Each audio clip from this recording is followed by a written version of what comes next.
Okay, so we're up to day number 12. Day number 12 is Pilpul HaTalmidim, teaching students. So first of all, a quick thank you to HaKadosh Baruch Hu. Last night, my son Joey, Yosei Tzvi, I got engaged to Ilana Kaslasi from Toronto. And in the schus of the Torah learning that we do, may their marriage, impending marriage, be fruitful, and may they live a life of goodness and greatness. So, Pilpul Talmidim, teaching students. So, as we discussed, the Chavetz Chaim says that one does not really understand an idea unless he can teach it. So, sharing your knowledge brings things from the world of the theoretical into, which is in your head, obviously, and brings it out into the world of the real. Chanina said, I've learned a lot from my teachers, even more from my colleagues, but from my students I learned the most. Right? So number one of this is that we have a moral obligation to teach. Right? It's one of the most profound moral obligations that we have. Imagine someone discovers a cure for cancer, but decides that, you know what, he's not going to share it with the world, he's going to keep it to himself. Right? That person, it's tantamount to murder. So if we have something that we know, then we have to share it. There is no more destructive disease than ignorance.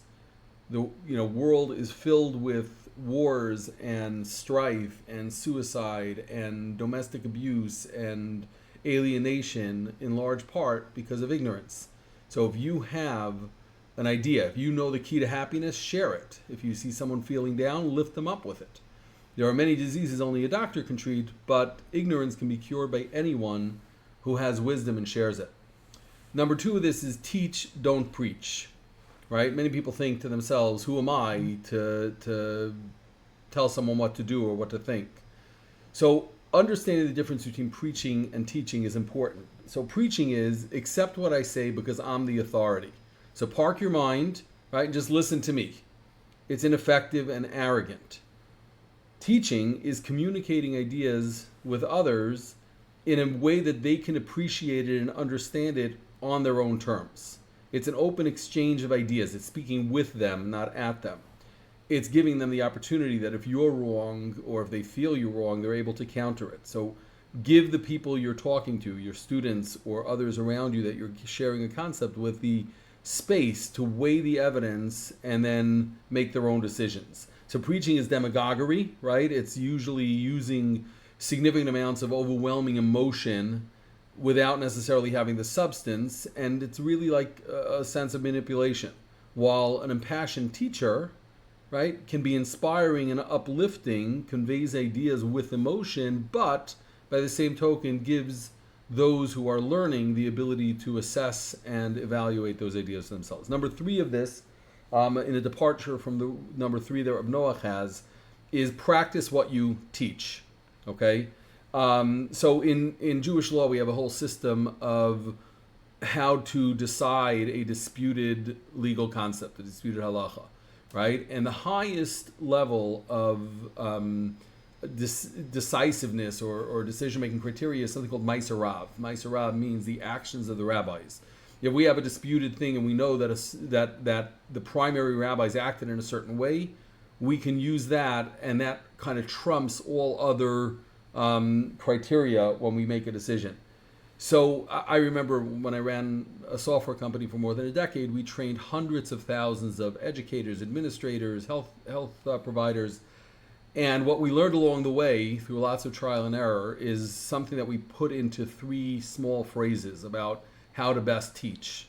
One is do it for them. Two is do it with them. And then three is have them do it. Right? So the idea is to model the behavior first, then kind of collaborate on a similar behavior, and then only can you expect that the behavior would be kind of embedded and utilized by the people that you're teaching to. So this is true of all aspects of sharing knowledge, right? The first thing you need to do is model that knowledge. If you're going to espouse an idea, then try and model that idea. Very difficult thing to do, right? And then try to do it in a collaborative way where people can kind of contribute in the way they see that idea. And then finally, hopefully, if it's the right idea, they will reach the conclusion, be able to make it their own. Number 4 of this is share what you know. You do not have to be a complete expert in something to share what you know. Imagine walking out to the park and you see a kid learning to play baseball, but he's holding the bat upside down and swinging wildly, right? You might say, well, I'm not a professional baseball player, so I'm just going to keep walking. Or you might walk over to the person and say, hey, if you hold the bat the other way and if you kind of swing this way, it might work a little better. Give it a shot, right? So don't wait until you know everything about a subject to teach it, because that day might never come. So instead, kind of focus in on ideas that you feel comfortable with enough that you can share them clearly. And that's number 5 of this, is to make it real, right? Whatever you teach, make sure you know the material and you have your key points ahead of time. You can't recite dead notes, right? It just doesn't work. It turns an audience off. They won't listen to you, and they certainly won't accept the information you're giving them. Make sure that it means something to you, that you have heart in it. We say in Jewish consciousness, Dvarim hayotzim and alev nechnasim el alev. Things that you speak with heart access the heart, go into the heart. So if you want an idea to come across to other people, if you want them to get the way you're seeing the world, make sure you're passionate about it and you share that passion with them. So applied wisdom for this: make an inventory of a few items that you feel you know enough about, have kind of pat in your head enough that you can share with other people, and then share it with a couple of people and give them that space. Give them that, don't kind of preach, don't focus on kind of demagoguery. Focus on sharing the idea, giving them the space to respond to the idea, and get into that back and forth that is Pilpul HaTalmidim.